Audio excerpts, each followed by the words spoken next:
No spoilers for the following video. Go right ahead, it's safe.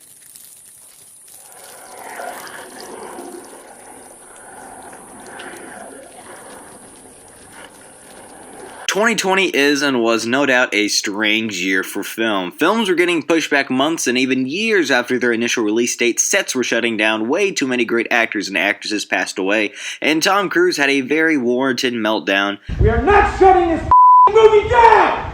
Good for you, Tom. However, in a year full of interruptions and cancellations, there is no stopping the power of art. Enter The Wolf House, or La Casa Lobo. Yes, it's a foreign film, and there's no shame in that.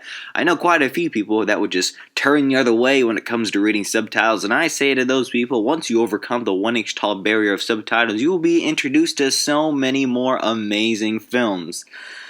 Okay, Bong Joon-ho said that, but gosh darn it, he's right. Thank you. I will drink until next morning. Thank you. Directed by Joaquin Cosina and Cristobal Leon. Gosh, I hope I pronounced your names right. I'm so sorry. The Wolf House follows the character of Maria as she runs away from a German colony in Chile and heads into a forest when she stumbles upon a rundown house searching for help. By running away from her fears, she's confronted with an abundance of new ones, at least in the eyes of the audience, and that's when the horror and the beauty come in. Of course, the film is about so much more. I'm trying not to give, too much away because this is the type of film that should be seen, to be enjoyed, and to be believed.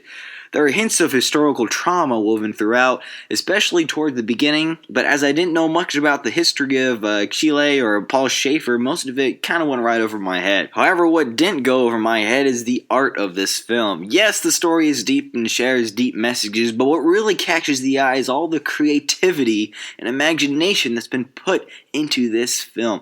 Stop-motion animation provides for great visuals, but I've never ever seen anything like this. Stop motion, when done and done right, can take such a long time to produce. I should know. I've done a few short films of my own with stop motion in the past, and I wanted to quit just hours after starting. Please don't look them up. And these guys spent 5 years of their lives making this powerhouse of a film, and it shows. And what an achievement it is.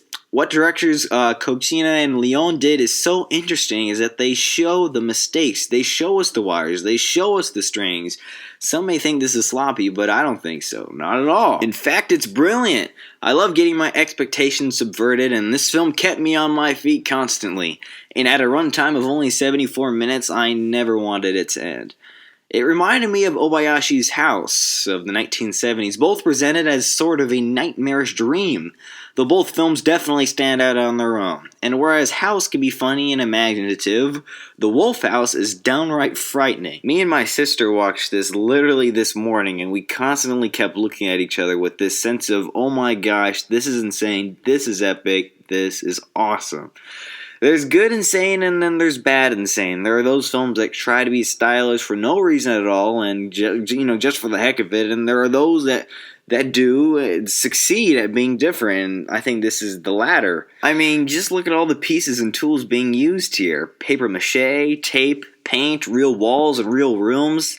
Heck, I don't even know how they got the red balloon to come out of the wall like that. Not a spoiler, it's in the trailer. Look, I'm no film critic, and I'm barely a film reviewer. I'm just someone who likes to watch movies and then attempt to make some of my own. If only I could be as creative as this. Sigh. I just want to thank the cast and crew for giving us this beautiful display of art. In a day and age where far too many sequels, prequels, reboots, remakes are taking up the spotlight, it's a breath of fresh air when something like this comes along. I know I said The Wolf House is a 2020 film, but it was originally released on February 22nd, 2018 at the Berlin International Film Festival. However, it wasn't until March 20th of 2020 that was released here in the United States, so I'm a bit of a crossroads here. Look, Rotten Tomatoes named it the 5th best horror film of 2020, so I'll just stick with that. But it's much more than just your average horror film. In fact, I don't know if you can even name it or categorize it in just one genre. It's experimental and haunting, it's chaotic and beautiful, it's surreal and dreamlike. It's The Wolf House, and I highly recommend it. The best film of 2020, or whenever it came out? I think yes. Well, thanks for watching. I'll be posting a best movies of 2020 video very soon, so check back in a few days if you really want to see my favorite picks of the past year. And yes, the Wolf House will be in there. Thanks for watching, good day, and good night.